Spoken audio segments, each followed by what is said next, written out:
Hi, everyone, and welcome to another episode of Starting Over with Shannon. Today, we have a very special guest who I actually discovered on Instagram and realized we have a very similar story in both of us, both starting over after narcissistic abuse and discovering or rediscovering, let's say, the spark, the joy, the happiness, the authenticity, everything that was beneath that was challenged by the very difficulties that we faced. And now Jessica Piff, also known as Jess the Love Coach, she is here to share not only her story, but also some of the themes that she does in her capacity as a coach, which is to help people move through fear, guilt, shame, using self-awareness, self-acceptance, and self-love. And, I can attest to us all probably having a little bit of this fear, guilt, and shame that we would benefit from moving through, right? I guess that's your experience, Jess. Yeah, absolutely. And that's like the biggest thing as well is that, fear, guilt, and shame, in my personal opinion, why I became a coach working on this specifically is that I really believe that fear, guilt, and shame is the underlying frequency of most, if not all, of our struggles in life. And there's lots of signs and symptoms that we experience. But when I really dove into it in my own personal journey, I realized that all of my patterns and behaviors were really rooted in Mm. this fear, guilt, and shame. And since I discovered that within my own self, it's crazy how I see these fear, guilt, and shame showing up in the world consistently, and it's really the opposite of love. And so that's really the journey that I went on my own self. And what I do, with my content and with my clients is really helping people and guiding people along that pathway from the lower, more painful frequencies of fear, guilt, and shame up to the higher frequency of love. I love it. Well, a question that had come up for me as I was going through a very similar healing process, I would imagine, is there is a component where you need to heal from what you went through with your narcissistic partner, right? But then I also thought I chose to be with a narcissist because it activated something that was already within me. There was a reason why I chose to be with a narcissist, even if I didn't want to see that at the time. Was that your experience as well? 100%. Yeah. Before I got with my narcissistic ex, I was only 19 at the time when I got into that relationship. But before that, I was, a massive people pleaser. I lacked all sense of personal boundaries. I had a very low sense of self-worth. And so personally, I believe that I chose to be with a narcissist because those are the things that I needed to heal. And I needed to get into that relationship to be able to face all of that pain head on. And, I love that you said I chose to be with a narcissist because for me, I take full personal responsibility for entering into that relationship and staying in that relationship for 7 years. And although it was obviously super painful and, 7 years of mental and emotional and a tiny bit of physical abuse, I do feel like I had to go through that experience to reach the Yeah. point You that know I am what? at now. Sorry to interrupt there, but Go I ahead. Mhm. have yet to meet somebody who has largely healed a part of them that hurts significantly, notwithstanding the fact that, of course, you still get triggered. Of course, there are still underlying, problems to work through. But a substantial amount of healing has not occurred without taking responsibility. Like it just does not happen. And the thing is, it's so tempting. And I was in this place myself for quite a while. You get caught in a place of victimhood, and the thing is that is Yeah. entirely disempowering. There's nothing that you can do. Of course, you're angry and hurt and frustrated with the fact that somebody is manipulating you, with the fact that somebody is abusing you, of course, but you're never going to experience your full power if you don't take full responsibility. So I love that you mentioned that because it's just such a key theme that is so important to mention. Yeah, 100%. It was a huge part of my healing. Like when I ended the relationship, which I had well, what I believe to be quite a unique experience. 5 years into the 7 year long relationship is when I finally realized and was able to actually admit to myself that I was in an abusive relationship. I knew that it was toxic, and I knew that it didn't mirror the types of relationships that I wanted to have, and specifically my parents' relationship. I'm very blessed to have parents that have a really healthy relationship. And I knew that my relationship was very unhealthy and very toxic. But it took me 5 years to admit to my own self that I was in an abusive relationship and that my partner was a narcissist. I knew that his dad was, but I just didn't know enough about it, first of all. And so about 5 years into it is when I really started researching it and started to admit to myself, like, just because I'm not being physically abused doesn't mean I'm not in an abusive relationship, and starting to recognize all of the signs and what was going on internally for me as well. And then it took me 2 years even still to leave the relationship, because obviously it takes a lot to rebuild that courage and that strength, and also just to combat all of the negative thoughts and the limiting beliefs and all of the conditioning that I had specifically around relationships. One of my biggest problems, or one of my biggest struggles, was realizing that it was okay to leave the relationship. What I was saying to myself for 2 whole years was that if I left, I was giving up when things were hard. And it took me 2 years to be able to come to the realization that there's a massive difference between being in a difficult relationship that needs a little bit of work, maybe on communication or something like that, versus being in an abusive relationship, and realizing that it is absolutely okay and necessary for me to leave this relationship because it's abusive. And I think that was one of the hardest parts for me, was being able to admit that to myself, first of all, that I got into an abusive relationship, and especially that I had been in it for so long. And then, so one of the aspects that I haven't really heard much from a lot of other people who are in relationship with a narcissist is that I wasn't still in love with my partner when I ended the relationship. I over the course of 2 years, I tried to leave the relationship so many times, and was guilt tripped and talked out of leaving the relationship every single time. And so it took those 2 years for me to really get to this place where I was no longer attached to my partner in any way, shape, or form. I really knew, like, this is not right. This isn't healthy. This is very toxic. I'm being mentally and emotionally abused, and I need to get myself to safety. And so, one thing that happened when I finally did end the relationship, I experienced a lot of anger, like a lot, like rage. I was really angry, and I blamed my ex partner very harshly. I said, I can't believe he treated me this way. Like, he did all these bad things to me. And there was a good 2 month period after I ended the relationship where I was going through this process of anger and blame, ultimately. And one of the coolest things for me that was a massive part in my healing journey was actually learning about nonviolent communication, and learning about how to take responsibility for my own self, and also how to understand when people are mistreating us and specifically abusing us.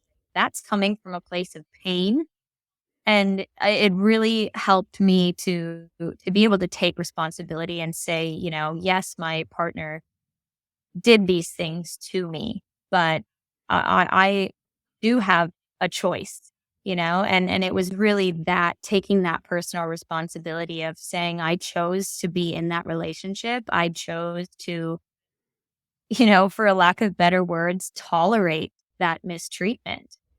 And it can sound harsh. And obviously I'm not like doing any victim shaming, but it really is, it is so empowering, as you said, to take responsibility and to realize, like, I put myself in that situation. And it doesn't excuse or condone the abuse whatsoever. It just gives you the ability to say, I made that choice and I actually have the power to make a different choice as well, which is to leave this relationship and ultimately to move forward with my life and start over, as this podcast is about. Absolutely. And an element that runs underneath that is self forgiveness. There's a quote by Maya Angelou that I love, and it's so simple. She just says, when you know better, do better. It's so simple, but so helpful because so many of us get caught up in the woulda, shoulda, couldas and don't let things go. And of course, that contributes to the emotional baggage that's heavy that we carry around for so long. But actually, just something as simple as that can be part of the ticket to freedom, internally, especially. Just to give some kind of Yes. scope for people listening who may not be familiar so much with narcissism and what that is or what that can look like in a romantic relationship. Can you give a couple of examples of, say, something that you went through? What was the tension point for you in the relationship? Oh, wow. I mean, I have so many. I think like for me, the biggest thing was definitely the gaslighting. Being told like whenever I brought anything up or like did try to express myself, like being told that I was I mean, I don't want to use a lot of profanities, but one of the biggest things was like name calling and being made to feel like I am just this absolutely terrible person. And that like I'm the one who's causing all this pain and like I'm the reason for my own mistreatment. I think that was honestly probably the biggest one of like my ex saying like, I treat you this way because you make me do that. That was a really tough thing for me and when you hear that every single day, it's hard not to believe that that's true. It's hard not to believe like, wow, I'm a really terrible person. Like, look at what I'm doing to this person to make them do this to me. I think that was definitely one of the biggest and one of the most difficult. And then I think as well, just the constant codependency aspect of like, especially once I did try to start leaving the relationship, hearing over and over again, like, you just used me, like, you're going to leave me and I'm not going to have anything. How dare you like take away my life? That was a big one. Basically saying I ruined his life and by leaving him, I was going to ruin his life all over again and that I owed him like all of my time and energy forever because I somehow ruined his life by being together. And then I think just as well, just the consistent aggression, like getting really angry about the smallest things and just the constant name calling and the constant blaming as well. Which, as I said, now I do recognize that I had a lot of blame as well throughout the relationship and especially after the relationship. I went through that blame game of feeling like all of these things were done to me. And I wouldn't be this way if it wasn't for my ex, I think that was actually one of the biggest changes within me that I recognized in hindsight was throughout the relationship. Before I got into the relationship, for example, I was very non-confrontational. I hated conflict. I never raised my voice or like had fights with any of my previous partners. And in that relationship, there was so much fighting and like yelling and just so much aggression. And for years, like almost actually for the entire relationship, I always said, I was never like this before. And like, you have literally brought out the absolute worst in me. And being able to see that change within myself, I think was a big flashing lights of like, this isn't good. Like relationships shouldn't feel this way. Like it shouldn't be where, and I mean, those dark parts, were obviously within me. I obviously did have, anger and rage, which is totally normal and fine. Anger is a completely normal emotion to have. But I think like seeing how much I had changed in that relationship was another really big eye opener for me in the sense of like, look at how I have shifted. Like before the relationship, I was ambitious and motivated and outgoing and just really happy, honestly.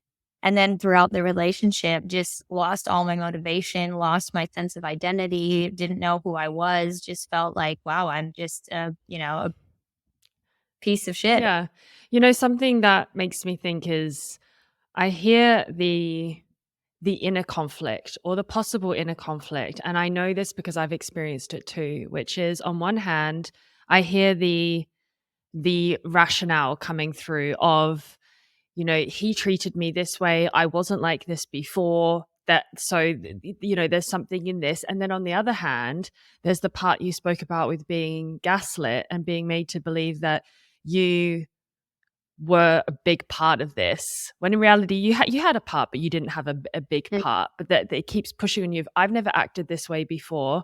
Maybe there is something about me that isn't good. And I think that touches you on a Mhm. deeper level. And that's where it leads you towards what you need to heal. Because the Jess before that was outgoing and ambitious and Yeah. motivated and happy, that's a big part of you. But there's probably a shadow part, more subtle part on a deeper level within you that was sensitive, that did have lack in self-worth, or, that felt the need to please, to perform, to feel worthy. And of course, that part of you that you hadn't met before was exactly the part that could be manipulated. Does that sit? Oh, yeah, absolutely. Like hitting the spot on. Like that's exactly it. And that's what I learned afterwards. Like when I started on my self discovery and self love journey, I recognized that, like, I did have all of these parts within me. I lacked self worth. I definitely lacked self love. I lacked self respect. Like I had no sense of self beforehand. And of course, like I felt happy and I was outgoing and ambitious. That's true. But deep down, I still was completely overwhelmed with fear, guilt, and shame. And that is why I feel like I got into that relationship. Like I said earlier, I'm grateful like that I had that experience. I'm grateful that I went through those 7 years because it made me face head on that fear, guilt, and shame that was within me. And it took being in a relationship and having that reflection, no matter how painful. I mean, yeah, it was horrible. It was painful, but it took having that reflection in that relationship to be able to see, wow, I have a lot to work on. Because for me, my biggest motivator was when I was 25, so about a year, just under a year and a half before I did leave the relationship, I hit complete rock bottom. Like I was super depressed. I was like, I hate my relationship. I hate my life. I hate who I am. Like I just hit that rock bottom. And I needed to get to that point to say, like, I don't want this anymore. I don't want any version of this anymore. Like, I want to live my life with joy and I want to feel at peace with who I am and with my life. And like, I'm going to do whatever it takes to get to that point because I knew, like, even with all of the mental and emotional abuse and the lack of self worth, I still knew that it was possible to live a life that was joyful and that was peaceful. I knew that was a possibility, and I just needed to figure out how to get to that. I love rock bottom. It sounds weird to say it like that because so many of us just spend our life avoiding those negative pits where we're just everything is falling apart, everything is collapsing. It just feels overwhelmingly awful. And yet, it is the breakthrough and the break open that shows you a new path that you never saw before.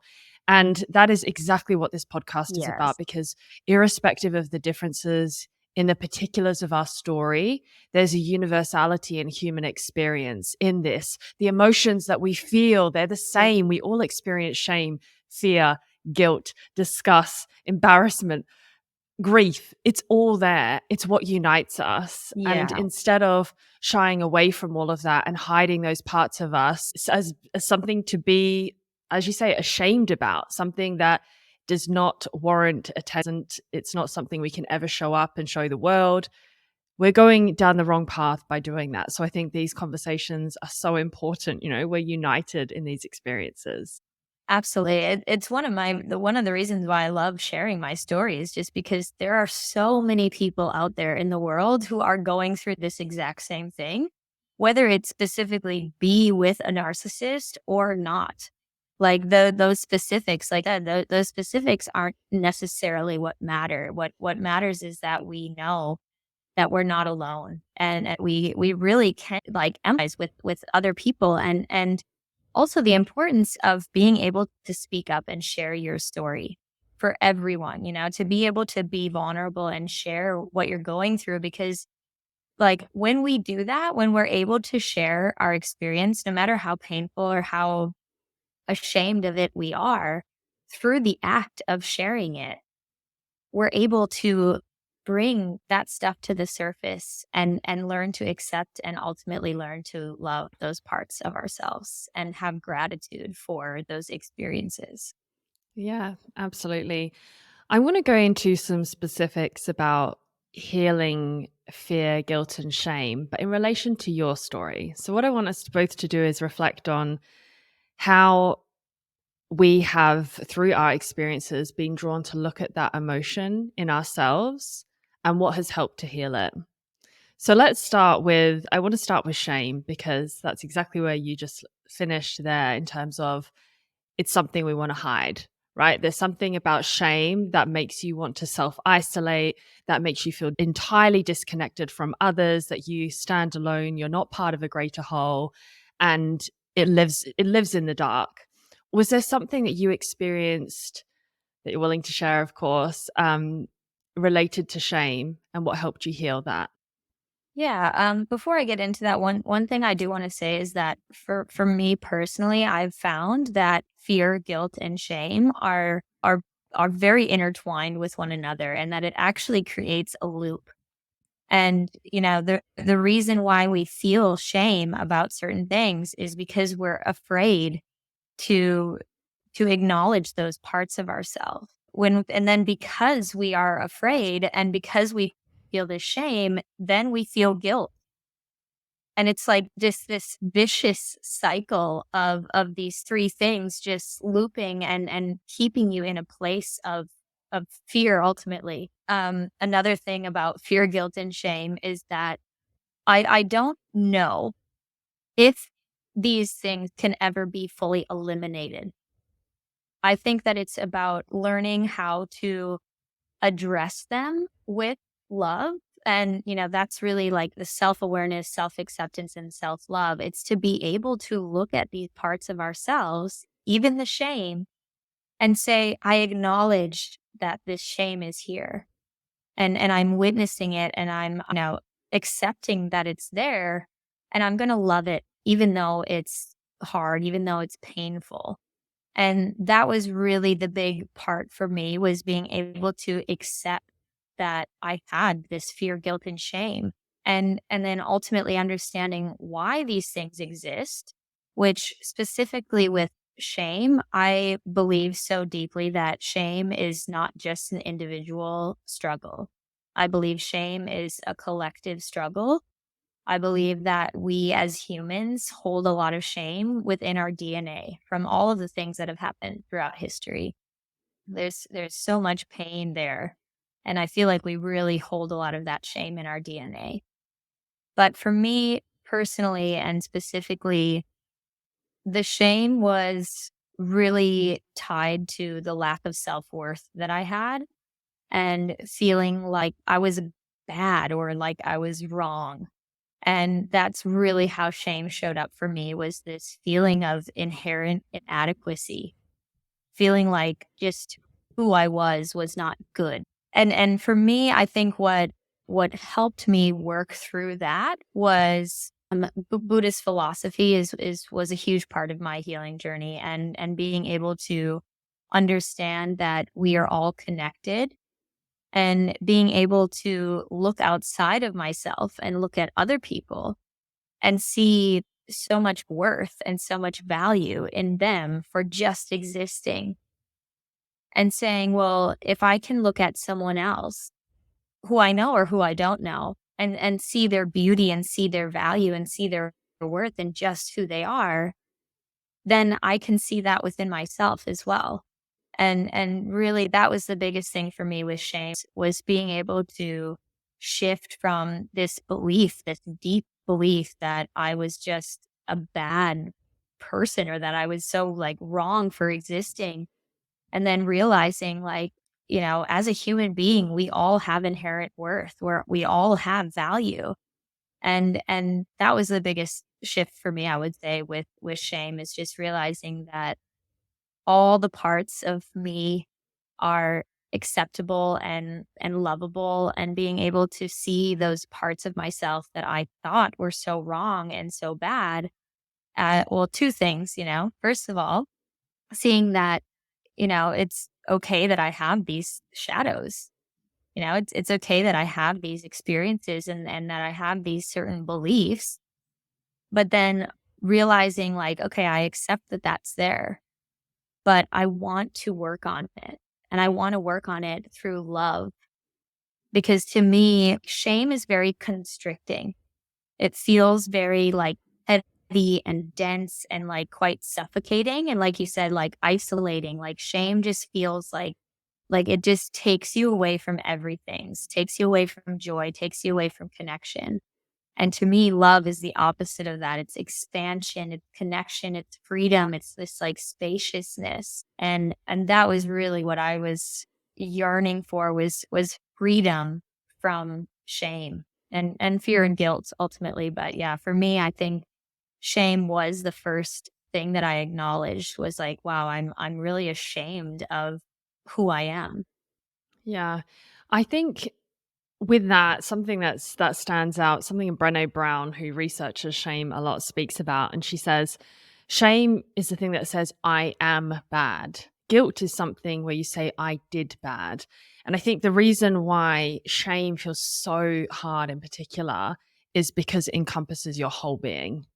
It is like at the very core of me, on a very deep level, I am dirty or broken or wrong, and we Yeah. might not be aware of that. But, even you saying there about love being expansive, it reminds me of something that I found so incredibly healing during a retreat I did. And that was, so an exercise specifically encouraged for us to explore shame. And we all had to share a different story about something we felt ashamed about. Naturally, that was really hard because you don't want to tell people the thing you're ashamed about, right? So be in small, intimate groups. Oh my Yeah. God, did I ever feel the rush of heat and sweat and everything coming out? I was like, this is horrible. But I realized they said, make space. Like, welcome this feeling in and make space around it. And I think I'll always remember just that saying of make space, because as you said, you want to shut down, you want to constrict, you want to tighten around something. But instead, if you allow yourself to open up, it can feel frightening in respects, but it also can be very, very freeing as well. Something I realized through that experience as well, of really allowing myself to sit with an emotion, was the extent to which we don't do that in normal life, Yeah. and the extent to which it's actually really difficult to describe what is happening in our body when we feel a particular way. Because all we know is that you suddenly get, oh, fear, oh, shame, oh, retreat. And it just continues Mhm. like that. Like, oh, negative thing, you take your hand off the hot stove, like immediately. So many of us are so disconnected to our bodies, and how that actually, we have internalized that over a long period of time, and we just keep shoving it down by force of mental will. Just put it away, Yes. put it away, put it away. And that's why it can feel so overwhelming when you start doing this healing work, because you realize I have got a lot to unpack here just Yes. through the constant avoidance that I have done, you know? Mhm. Let's go over to fear. I've found that fear is the layer underneath a lot of other things. Yes. Yeah. And that's what I was saying earlier, is that I found through my own journey and through my own discovery that really the root of all of the things that I was struggling with anyways really boiled down to fear, guilt, and shame. And the thing with fear is just that, like, until we decide to consciously look into our fears, we don't recognize them as fear. We recognize it like on the surface of like, it makes me uncomfortable. We'll say like if there's like a certain action that you're like, well, I'll use people pleasing for example because that was a huge part of my journey, and I know a lot of people resonate with that. So because I had this massive fear of being seen, because I didn't think that who I really was worthy enough, I shifted my personality and I did behaviors and I went against my own boundaries all of the time because of two things. One, I was like afraid to make other people uncomfortable. That was the conscious fear. I had the conscious fear that I don't like to make other people uncomfortable. But where the unconscious fear was just that I was afraid to be seen because I didn't believe that who I was worthy enough. Do you have any stories to share with that? Well, one of my biggest stories with that is actually the day that I stopped people pleasing. I realized, over time that I was a people pleaser as I started to dive deeper into psychology and things like that, and started to learn more about myself and my certain patterns and stuff. But it was actually last year, almost to this day, actually, that I made the first conscious choice not to people please in the moment, where I had the full awareness of what I was experiencing. And I was working for a company and I wasn't happy with the job and I wanted to quit. And like the day before I was going to quit, my boss called me and said, "Hey, you have a new client and you can take them." And I had been waiting a very long time to get a client. So in this moment, I, went into my normal pattern of like not wanting to make them uncomfortable and feeling like I somehow owed my time or, all of these things. And so I immediately said, yes, I'll take the client. And then I hung up the phone and I immediately felt bad, as I always did when I was people pleasing, because I knew deep down that I was going against what I really wanted to do, but I was too afraid to speak up because I was afraid to make other people feel uncomfortable. But I said to myself in this moment, like, that was people pleasing. Like I just went into that default mode of fear and just said yes, even though it wasn't what I really wanted to do. But I allowed that fear to take over, and I just went into a default pattern. And I just said, I don't want to do this anymore. Like, I don't want to let fear rule my life anymore. And I'm done with it. Like, I'm going to push through the fear, call my boss back and say, no, I don't want the client. And I actually quit the job. And so it took me a few minutes to like really muster up the courage to say, and like I had to talk myself through it. Like, you're about to do something that is so scary and so uncomfortable, but you know that in the long run, it's going to serve you. And like, in the long run, like if you can do this practice, then you can continue with this practice and you don't have to people please anymore, which for me, people pleasing is so rooted in fear, guilt, and shame.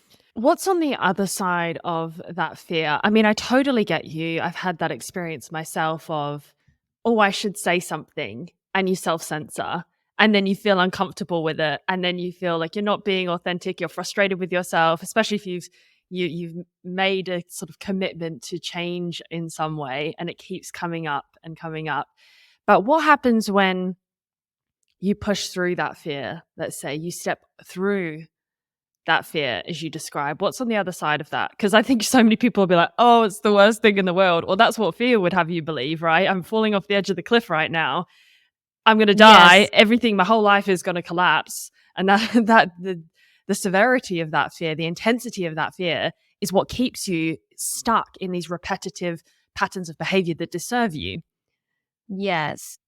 Well, so I can tell you what's on the other side of that through this one experience. So, I said I'm going to consciously push past this fear. Like, I'm going to put myself in the trenches of fear and discomfort, and I'm going to call my boss back. And so I did. And I said, hey, I said yes, but I don't really want this client. I'm going to decline. And I'm actually, I don't want to work for this company anymore anyways.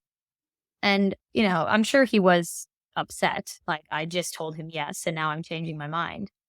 But for me, I just realized that, like, at the end of the day, it is so much more important to stick to my boundaries and to honor myself and realize that, like, I'm worth that. I'm worth that honor within myself. And so I quit the job. And, maybe my boss was upset for a little while, but then life goes on. It's the world didn't end. Nothing happened. In fact, I felt so incredibly good. Like, I just felt relieved. I felt like, wow, okay. Like, I just pushed through something that I thought was so uncomfortable, and now it's over, and it only lasted like 5 minutes. And now I don't have to, because I thought in the timeline sense, I was like, had I taken that client, I would have been committed to doing that coaching session with that client for the next 6 months. But instead, I pushed past 5 minutes of discomfort, which has now relieved me of having this 6-month long commitment that I didn't really want to do. And that was the biggest thing for me, was like 5 minutes of discomfort to then feel really good and feel relieved and feel like light, like, wow, a huge weight was just taken off my shoulders, compared to not wanting to experience that 5 minutes of discomfort to then putting myself into a 6-month long commitment where, one, I was responsible to someone else and had to be accountable to the job, but also then dealing with the internal conflict every day of saying, I really don't want to do this, and now I have to show up. Yeah. And then the most beautiful thing that happened was 2 weeks later, I decided to start my own coaching business. Like, I was just like, I have all this space now. I just quit this job that I wasn't really passionate about anyways. And what do I really want to do? I want to do something. And I think, like, one of the biggest things for me was that in that moment of pushing past that fear and realizing what was on the other side of it, it was so empowering. Like, I recognized I have the ability to push past fear. Like, I have the ability to work through things that are hard. I have the ability to make a conscious choice. And that was so empowering that I decided to start a business, which I had wanted to do for so many years, but I had so many limiting beliefs and so much fear. And it was just that one little act of courage and bravery to push past that fear that showed me that I'm capable of doing that. Yes, I love that, Jess. I hope everyone listening, this is giving you a sense of motivation to push through some of your fears and in not giving in to the loud voice that fear brings up inside of you that is so dramatic. Quite honestly, Yeah. it's so dramatic, it's overbearing, it embellishes everything in a negative way, but instead seeing actually the incredible power in small actions. It doesn't need to be Yes. something huge. And, maybe in your instance, I can see how that changed your life, but there is such power in not even quitting your job, in just standing up for yourself in that one time. Maybe you're not ready to quit yet or make that big action, but you can take the little steps. And each time you take a step towards greater confidence, towards greater self-worth, towards greater Yes. authenticity. And that is the path to more joy and more just a greater sense of being grounded and rooted in the truth of who you are. Yes, absolutely. I love that. And that's something I tell my clients all the time. It's just about taking tiny steps. And, one of my favorite things to do when I'm starting on this particular journey and pathway with my clients is start practicing by saying no to yourself, actually. Like, when you have a thought that says you should do this or you shouldn't do this, and you can recognize that it's that shame talking or that fear talking to say you should or shouldn't do this. practicing with yourself and say, no, actually, I'm going to do this, or no, I'm not going to do that. And it's just little tiny practices like that, even within your own self. If saying no or standing up for yourself or holding your boundaries, with another person is too extreme, you don't need to start there. You can start just within your own self, within your own mind, and work your way up. For me, the most important aspect is making the conscious choice. Instead of just like falling into a default pattern, having that split second where you make a conscious choice to do something different. To me, that is the biggest accomplishment. Like, that is the moment that requires so much celebration of like, wow, I just took a split second there to make a conscious choice instead of reacting unconsciously and staying in that default pattern. That's what you practice each time. Yeah. Is being able to make that conscious choice. Yes, exactly. And it gets easier. Something that reminds me of is a tool I find particularly helpful in this from a Harvard trained neuroscientist. She's quite well known internationally. She's called Dr. Jill Bolte Taylor. She famously had a brain injury that meant that she lost all contact with the left side of her brain, which thinks in the past and the future. And so she was eternally living in the present moment. She's a neuroscientist. She Wow. researches the brain. And something that she speaks about is the 90-second rule. And what that is she says, we are feeling creatures who think. We are not thinking creatures who feel. So when we receive external information, it comes through our emotional self first, through our limbic system, the limbic part of our brain. That is the emotional center of the brain before it reaches the prefrontal cortex, which is the seat of our rational conscious mind. Now, the significance of that is that we have, let's say, I think a good estimate is between 30,000 and 50,000 thoughts per day. Naturally, we're not aware of all of those. A lot of them are negative. And that is where we have these repetitive thoughts, patterns of behavior that you're mentioning, the default mode that we have learnt.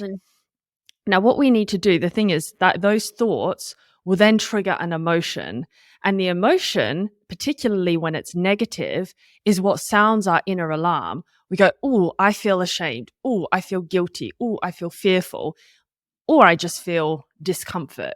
But that is the wake up. That is the wake up moment to, well, what was I thinking about?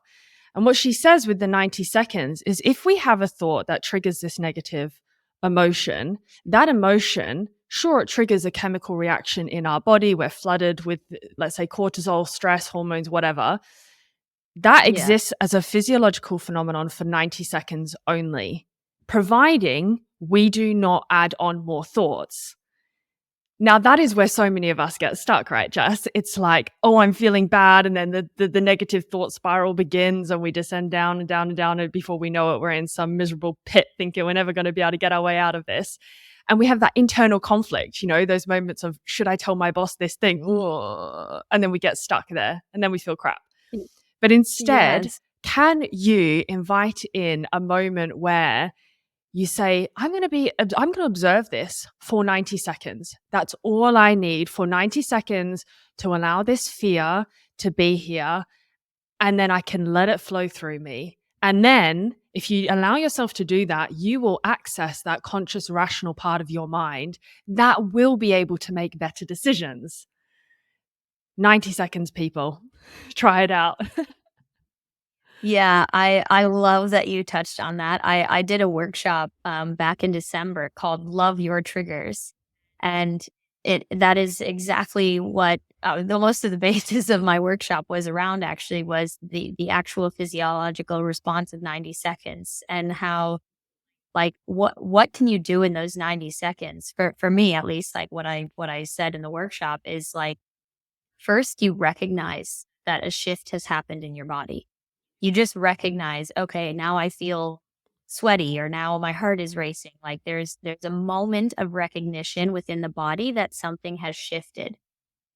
And then you're going to scan the body starting at the tip of your toes, working up to the top of your head, just scanning and noticing, where is this sensation showing up in my body, and identifying what is the sensation. Okay, I notice that my heart is racing. I feel a bit of a knot in my stomach, or I notice like a lump in my throat now, or maybe there's tension in my forehead. And just taking your time to scan from the toes up to the top of your head, and just simply identifying what sensation you're feeling and where you're feeling sensation. And then just take 3 deep breaths into the belly, out through the mouth. And honestly, within that time, 90 seconds has passed. And then, because you're breathing as well, you're able to, like, not always immediately, but you're able to start the regulation process in the nervous system. And throughout that period, then that's given you that 90 seconds to then make a conscious choice, instead of falling into the default unconscious reaction state, which is usually not really rooted in the present moment. I mean, that I was talking about being triggered in that moment, but this really is like the case for most experiences. Um, like our amygdala says something, is familiar. It activates us. We have that emotional arousal, and that's the state that we get into then. And if we don't take just that 90 seconds, which isn't very long, No. to just get into the body, which is going to like, the thing is as well, what I love about what you said, and about this particular practice and this 90-second rule, is that our thoughts are always existing anywhere but the present moment. But our bodies are always existing in the present moment. Our bodies are always listening and responding to our environment. So if we can recognize a shift and we can immediately drop into the body scan, we're bringing ourselves into the present moment. And we're getting really clear about the reality of the situation, which is really, something happened. It triggered something in my body, and now I'm feeling these sensations. Which could That's the also be your reality of the thoughts too, though. situation. Right? And that's why so many of Oh, us are yeah, 100%. experiencing these difficult physical sensations, because our thoughts were drifting towards the future, being anxious, drifting towards the past, being depressed, living in regret. So we can react physically. Yeah. 100%. Yeah. Yeah, it doesn't have to be like an external stimuli of like a person or something. It's any time that you have this recognition, like, something has shifted in my body. I'm going to take a moment to acknowledge that, drop into the body. What am I experiencing? And take some deep breaths, so that, like, that's going to interrupt the thought pattern as well. If you're spiraling into the negative thinking, which is, I don't think to me, there is no negative thinking without the spiraling. It's just that vicious cycle once again, where we have a certain thought, and then we just get lost in the stories. And a lot of times these stories just keep looping and keep looping and keep looping. But if we can interrupt that by dropping into the body and just taking some, and I don't like, to me, the body scan is so important, because it actually gives you something to focus on that's not the negative thoughts. By going into the body and saying, I'm going to explore what I'm feeling and where I'm feeling it in the body, it's taking you out of that state in your mind. Yeah. Speak to this a little bit more, because you do call yourself a self-love embodiment coach, right? So clearly this idea of embodiment, the body, and how we experience that is key, in your view, to healing. Can you elaborate on that a little bit more? And perhaps also give some context of what you could do, what you advise people to do to move through these feelings? Yeah, absolutely. Yeah, I think embodiment is the most important, because the thing is, like, our minds, we can shift our mindset, like that is true. But if we don't know how to be in our body, and how to, especially most importantly, regulate our nervous system, you can think all the things that you want, but if your body is not in a state of regulation, you're going to come back to that default mode. I believe that the body is well, there's obviously a massive connection between the body and the mind, but I do believe that the body has the opportunity and the ability to overpower the mind. And when we can really drop into the body and especially learn to regulate our nervous system, that gives us the ability to then do the mindset work, which is really going to it's going to be much more like lasting changes. If we can feel safe and grounded in our bodies, we can work on rewiring the mind, which, I mean, in my work, I do both intertwined, work on rewiring the brain, but mainly work on obviously the body aspect and learning how to regulate your nervous system. Because when we're in an activated state, our mind is kind of out of our control at that point. So what are some practical strategies that you could offer for people to heal through embodiment? Honestly, the most simple one, and I kind of already shared it, is just the body scan. It's so important when you are on a healing journey. It can feel like you have a million things to work on. There's a million problems. Like, once again, the mind starts racing on all these things that I need to fix, everything I need to do. And it can get so overwhelming and seem so complex, which it is. But the first thing that we can do is start to gain an awareness in our body and start to build that relationship with our body. And for me, the biggest thing is just regular body scans, taking a solid conscious moment to scan the body. And I always say start at the tip of your toes because it's the furthest place from the mind that you can be. And really taking your time to notice, what do my toes feel like? And asking yourself that question as you move up the bottom, what do my calves feel like? What do my legs feel like? And then just identifying, maybe they don't feel like anything. Maybe you've never really put your attention on certain areas of your body, so you haven't built that neural pathway yet to connect to that part of your body. But it's why it's just like short practices throughout the day.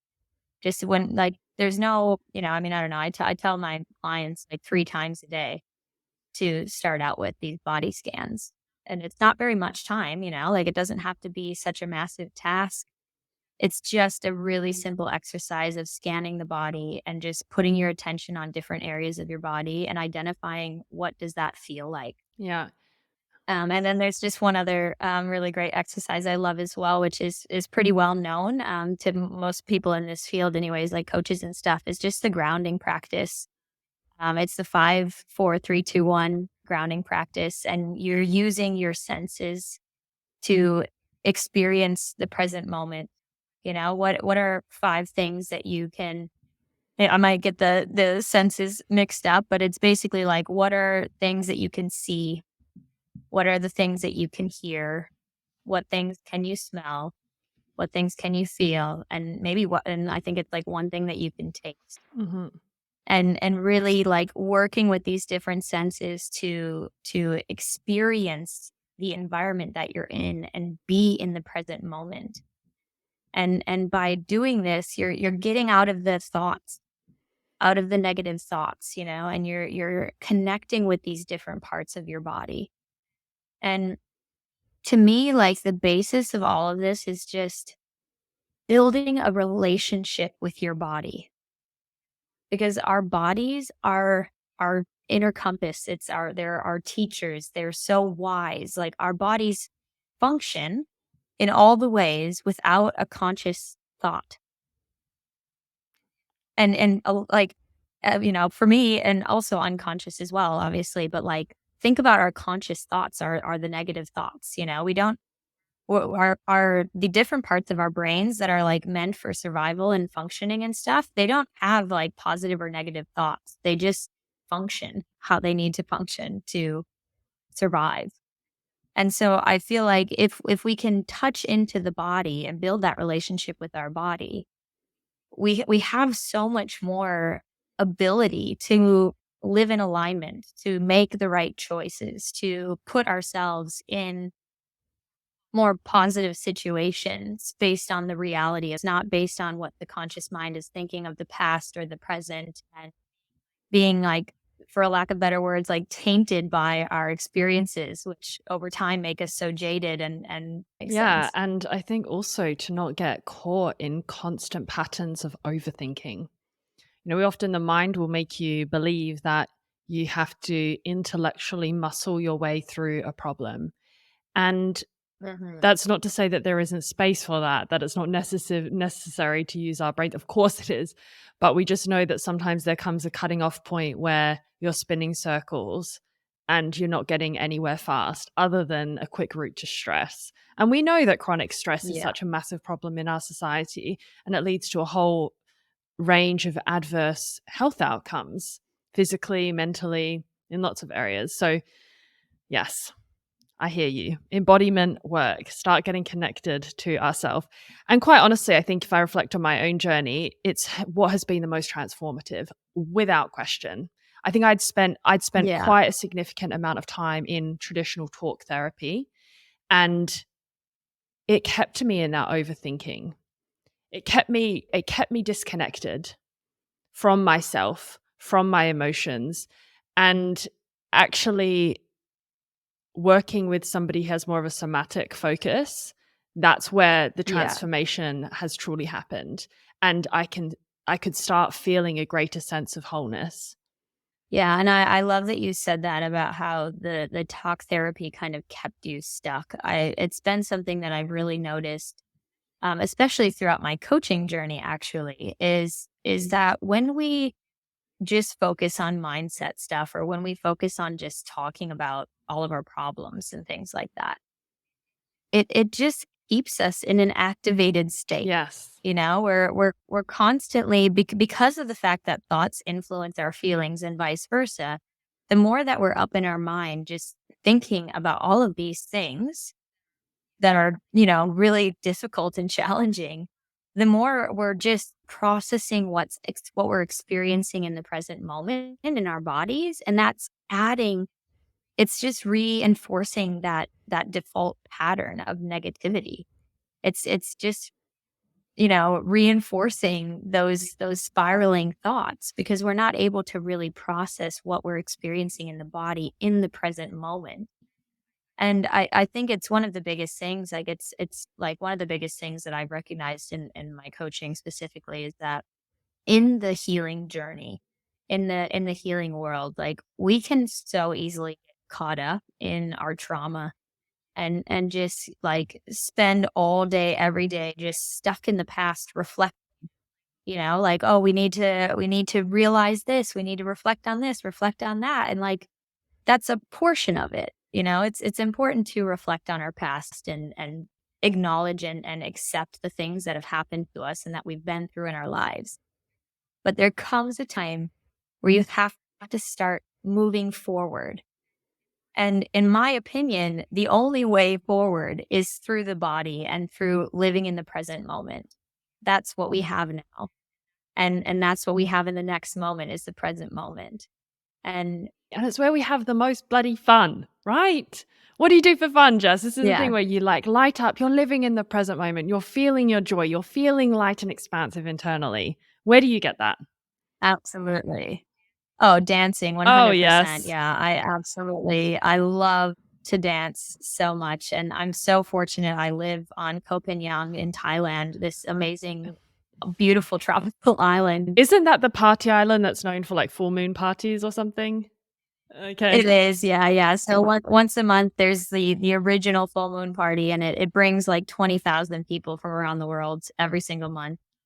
I actually have not been to the full moon party. I've been here for 3 full moon cycles, and I haven't been yet. But the thing is, there's actually like an amazing party, or like an amazing event every single night of the week, all year all year round. So there's other events that I go to, and specifically on Sunday, I go to this event, and it's 2 different places that are directly next door to, like right next to each other on the beach. And one of them starts at 8 p.m. Saturday night and goes until 12 o'clock noon on Sunday. And then when that ends at 12 o'clock noon, then the next door place opens at 12 o'clock noon and goes until midnight. So it's like a well over 24-hour cycle. I don't go for the full 24 hours, but I hike I do an hour hike through the jungle to get to the beach in the morning at 6 a.m. And then I legitimately dance for 12 hours at this event on the beach, like in this amazing event. And it seriously fills me up so much. It's the one day of the week I'm not on my phone. I'm not working. It's my one day of the week that I have a really stern boundary of I'm not responding to DMs, I'm not responding to comments, I'm not taking coaching calls. Like it's my one day to fully disconnect from everything that's not right here in front of me right now. Beautiful. And I love it so much. And not just getting to dance, but there's like group hugs and everyone is connecting with each other and smiling at one another. And everyone there is so present. You know, and one of the coolest things is that these two venues, they have signs up everywhere that say no cell phones allowed. Like you're not allowed to bring your cell phone out on the dance floor. And it's amazing because everyone is fully present. And it's just like, wow, my wish is that every person can experience their own version of that somewhere. That sounds pretty cool. You know, to just be fully present and moving the body and just like, yes, what am I feeling right now? Like, this is what I'm feeling, you know? And it's so great. Yeah, I love it. You make me want to come and visit you. Oh, yeah, absolutely. Okay. I'm going to move into the final fast few questions now, Jess. And the first thing I wanted to ask is there a concept, a quote, or an affirmation, mantra, anything like that that you have used to help you get through a hard time? Yeah, so I have a mantra, but I also have a concept. One of the biggest needle movers in my entire journey was equanimity. Which comes from Buddhist philosophy. I learned it. I used to study yoga and did my teacher training and everything. And my yoga teacher was very big in Buddhist philosophy. And when I learned the concept of equanimity, it just changed everything for me because I was such an extreme person. Like I'm a very emotional person, you know, not just as a female human, but like in general, you know, human design, but I'm actually an emotional projector. That's my design. And before I understood equanimity, I would just really feel all these things and get like sucked into all these different feelings of like, wow, I'm really happy. And then I would be like really happy. And then like a few days later, it would all come like crashing down. And then I would feel like the world was ending and I'm depressed and like, this is how it's going to be forever. And then when I'm up here, I'm like, this is how it's going to be forever. And I was just constantly on this really extreme spectrum of feeling really good and feeling really unhappy. And when I discovered equanimity, which is really just this like central way of being, like the middle way, it's said in Buddhism. And it's like realizing it's also very intertwined with impermanence, but realizing that like life is always moving forward no matter what. And so no matter what we're experiencing in this present moment, we may or may not feel that in the next present moment. And so the more that we can realize this sense of impermanence, the more we can experience this quality of equanimity, which is just realizing, you know, things might feel really good right now, but I know just based on life, this isn't like, you know, sometimes when I share this, people are like, well, why do you want to be like preparing for negative things to happen? Which, you know, it's not the point of this. Like with equanimity, it's just knowing that life has ups and downs. There's nothing wrong with that or nothing negative about that. It's just what life is. And being able to understand that concept, that there will always be ups and downs in life, and just being able to realize that it will kind of, I'm like, oh, there's a lot of parts to this now that I think about it, now that I'm saying it out loud, because then like non-attachment really comes into play as well, of being able to not attach to any experiences that we're having and realize like, okay, I feel really good right now. But when I think about equanimity, what that does is it helps me to not be attached to that sensation. Because knowing that life has ups and downs, I know I'm not going to feel that high forever. Like some things are going to happen and I'm maybe not going to be as happy as I am in this moment in a few days or a few months or whatever the timeline is. It doesn't matter. And then same when I'm feeling really low as well. knowing that, okay, I feel low now, but life is continuing to move forward. So no matter what I feel like right now, I'm going to eventually come out of that state as well. Yeah. So is the quote, "This too shall pass," linked to that? That's a Oh, very well-known one. absolutely. Yeah. Yeah, no, it's so simple, you know? But yeah, my actual mantra that I stick with every single day is, may I show up today with love, integrity, and humility. And for me, those three qualities, love, integrity, and humility, are just, to me, it's the antidote of fear, guilt, and shame for me personally.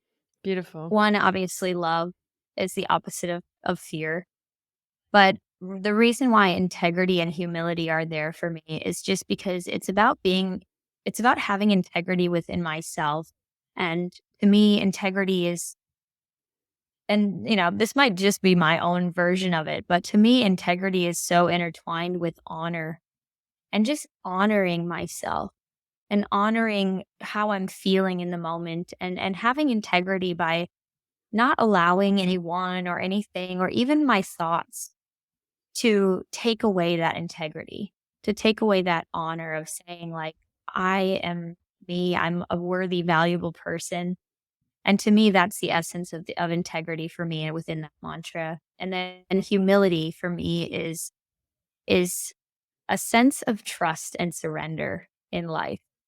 And knowing that, I don't know everything.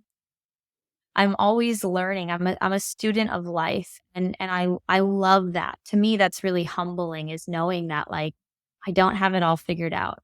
I don't know. I'm constantly learning and growing as a human being.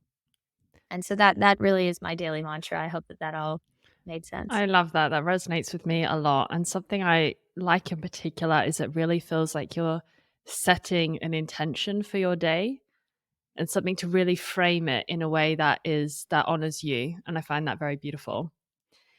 Second, looking back, what is a piece of advice that you would give to your younger self? Have fun. Honestly, like, don't take life too seriously. Definitely that. Yeah. Don't take life too Yeah. seriously. Well, you're doing a good job moving to Thailand and going to these parties that last 24 hours. So you're rocking. Oh yeah, it's really funny. I hope I have time to add this in. Like, I'm 31 now, and it's so funny. Like, all the time, people ask me, through my business, like on Instagram, people are like, "How old are you?" Or when I'm at these parties and stuff, people are like, "How old are you?" And I say 31, and they're like, "No way! Like, you have to be like 23 or something. Like, you don't look 31."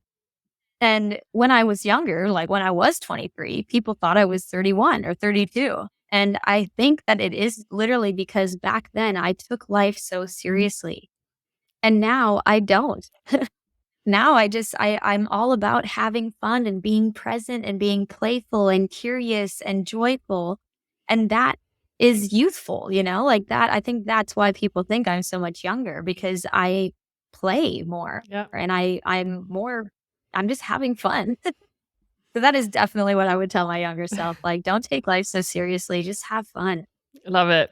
Lastly, what is a closing message here that you'd like to give our listeners who are on this healing and self-development journey and who in particular want to work on their self-worth? For me, the biggest thing is just realizing that exactly where you are right now is good enough.